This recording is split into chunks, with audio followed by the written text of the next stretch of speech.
उनको आपसे ज़्यादा खुश कोई नहीं रख सकता था और ये बात वो आज रियलाइज़ कर रहे हैं। व्यूअर आप अपने पर्सन को विजुअलाइज़ करिए और मैं आपके और आपके पर्सन के लिए कार्ड स्प्रेड करता हूँ।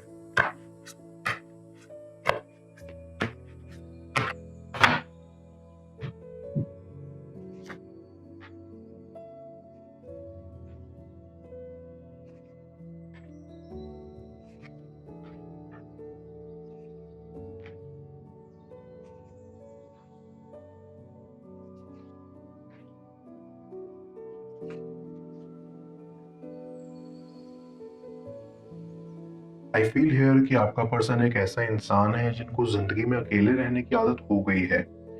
उनका एनर्जी एंड ऑरा ही ऐसा है कि वो ज्यादा देर तक किसी के साथ कनेक्शन नहीं रख पाते।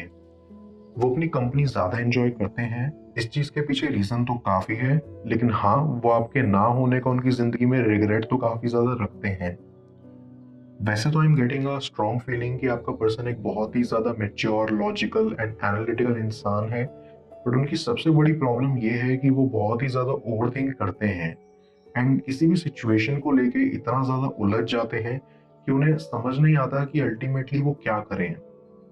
पर आखिर क्या रिलेशन है इन सब का आपके साथ, उनके कनेक्शन का? क्या बस यही रीजन है कि वो आज भी रिग्रेट करते हैं कि आप उनकी लाइफ में नहीं हो बिकॉज वो एक ओवरथिंकर हैं, या फिर यहाँ कुछ और भी छुपा हुआ है? The thing that I understand here is कि आपके पर्सन का एक पास्ट में काफी गहरा ट्रॉमा रह चुका है। उनका एक काफी बुरा एक्सपीरियंस रहा है जहां उनको लगा कि उनका पास्ट का partner was right for them, लेकिन ऐसा बिल्कुल भी नहीं हुआ।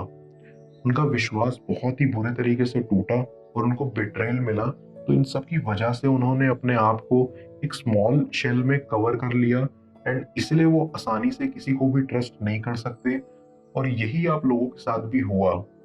वो अंदर से एक काफी डरे हुए इंसान हैं जो किसी को भी अपना दिल देने में, उन पे भरोसा करने में हिचकिचाते हैं।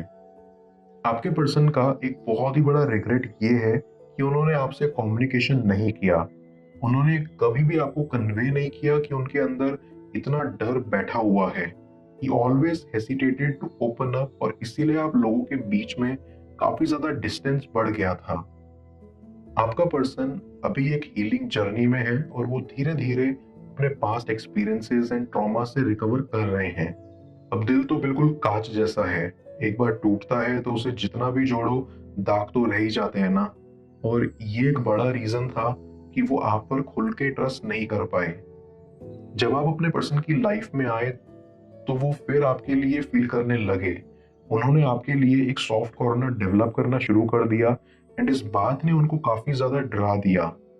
उन्हें पता था कि आप कितने अमेजिंग हो, बट वो बहुत ही ज्यादा डरे हुए थे एक नई रिलेशनशिप में जाने के लिए।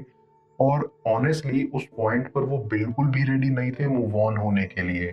उन्होंने ना अपनी आंखों पे जानबूझ के पट्टी बांध रखी थी। वो ये बहुत अच्छे से समझ रहे थे कि आप अलग हो। इनफैक्ट आपके जैसा अच्छा एंड केयरिंग इंसान से वो इससे पहले कभी नहीं मिले थे और वो डर गए। वो अपनी फीलिंग्स को पुश करते रहे एंड अपने इंट्यूशन की उन्होंने नहीं सुनी। शायद अगर आज वो आपसे खुल के अपने फियर्स एंड इनसिक्योरिटीज के बारे में बात कर लेते ना, तो शायद आज आप दोनों एक हैप्पी कपल होते। आपने उनके लिए बहुत इंटेंसली फील करा था और इस बात से आपका पर्सन काफी वेल अवेयर था एंड ये बात उन्हें काफी स्ट्रेस आउट कर गई। उनके अंदर एनर्जी नहीं थी कि वो एक और हार्ट ब्रेक फेस करें after what he went through. उन्होंने आपको कभी भी एक प्रॉपर क्लोजर नहीं दिया and that is the reason why he regret so much.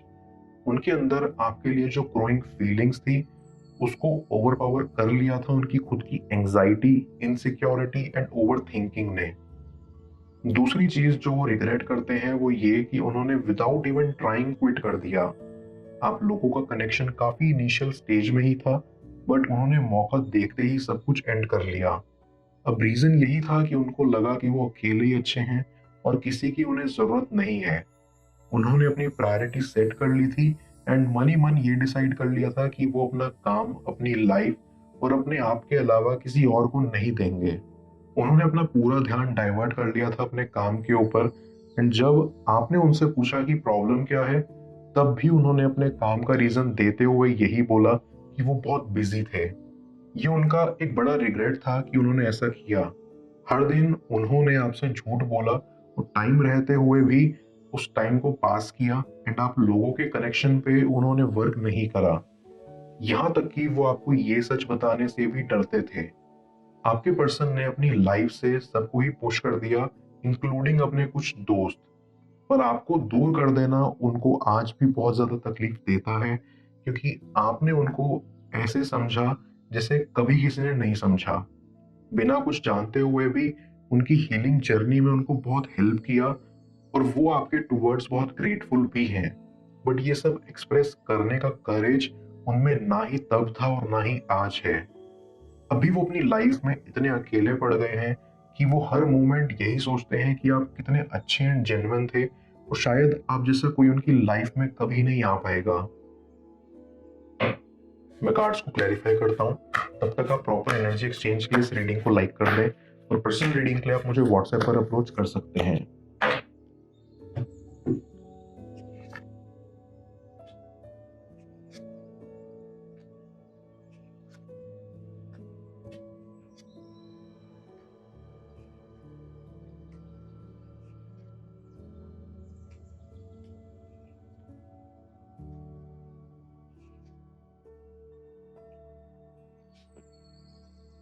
I get a very strong feeling कि आपका पर्सन एक ऐसा इंसान है जिन्होंने अपनी लाइफ में अच्छे से ज्यादा बुरे को देखा है। तो जब आप जैसा जेन्युइन और सच्चा इंसान उनकी लाइफ में आया था ना, देवर टोटली ऑस्ट्रक कि ऐसा भी कोई इंसान होता है जो इतना ऑनेस्ट एंड केयरिंग होता है। वो बहुत रिग्रेट करते हैं कि उन्होंने आपको नहीं चुना। उनको आपसे ज्यादा खुश कोई नहीं रख सकता था और ये बात वो आज रियलाइज कर रहे हैं।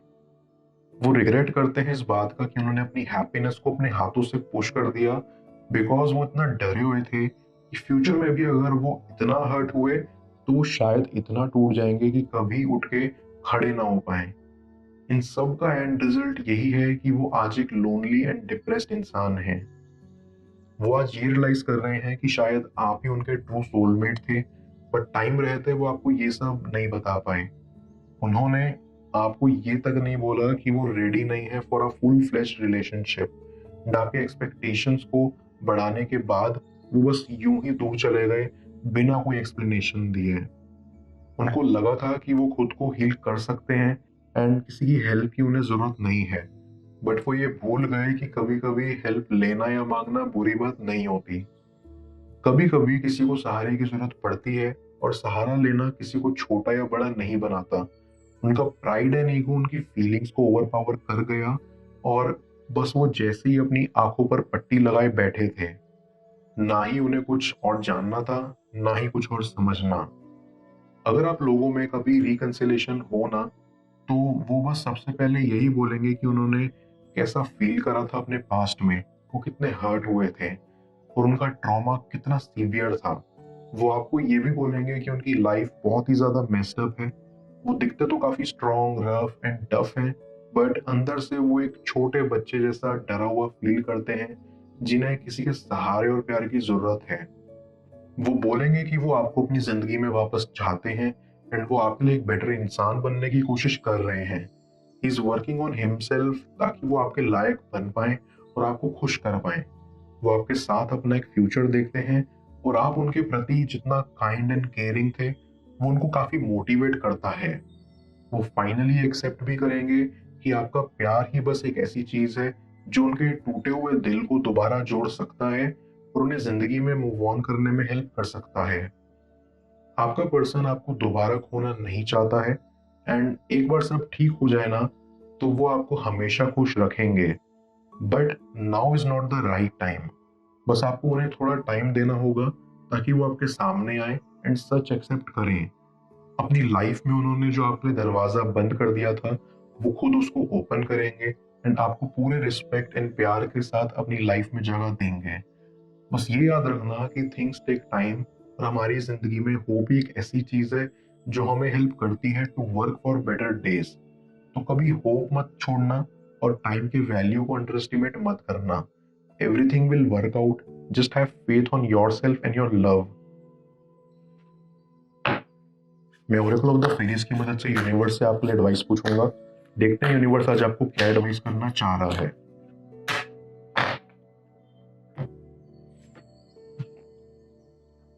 Believe in magic. ये फेरी आपको मैजिक की तरफ अपनी आंखें और दिल खोलने के लिए कह रही है। ये फेरी कहना चाहती है कि आप चलते चलते 2 मिनट के लिए रुकिए और फिर रुक कर अपने आसपास, ऊपर नीचे, अपनी सराउंडिंग में मैजिक को फील करिए। क्योंकि कई बार हमें रुक कर अपने आसपास फूलों की सुगंध लेनी चाहिए और नेचर को उसका मैजिक रिवील करने देना चाहिए। बच्चे अपने अराउंड हर दिन मैजिक को देखते हैं, उनके लिए नेचुरल है। अगर आप इस वक्त अटका हुआ फील कर रहे हैं तो बस इस दुनिया को अपने अंदर के बच्चे की नजर से देखना शुरू करिए। उनके दिल में आपकी क्या छवि है जाने स्क्रीन पर शो हो रही इस अगली टैरो रीड में। पेड पर्सनल रीडिंग के लिए आप मुझे व्हाट्सएप पर अप्रोच कर सकते हैं। मैं मिलता हूं आपसे दोबारा अगली टैरो रीडिंग में। Till then, bless you.